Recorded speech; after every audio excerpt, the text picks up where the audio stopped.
Hello everyone, welcome back to my another blog. কালকে তো তোমাদেরকে আমি বলেছিলাম ওই ব্লগটাতে যে পরের দিন তোমাদেরকে দেখাবো আমাদের ফ্যাক্টরিতে আরও কী কী ফলের গাছ আছে।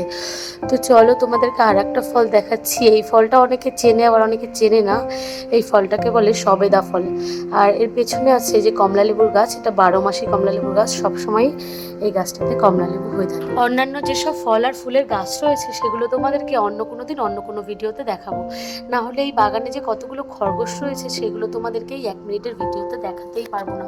তো চলো দেখি খরগোশগুলোকে এতক্ষণ ধরে ধরার চেষ্টা করছি, ধরতেই পারছি না। এই বাগানে যখন প্রথম খরগোশ এনেছিল তখন শুধু দুটো খরগোশই ছিল। আমি নামও রেখেছিলাম দেবদাস আর রাজকুমারী। এখন দেখো কতগুলো হয়েছে।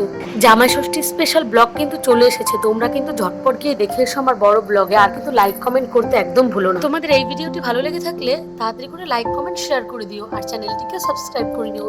দেখা হবে নেক্সট ব্লগে। টাটা।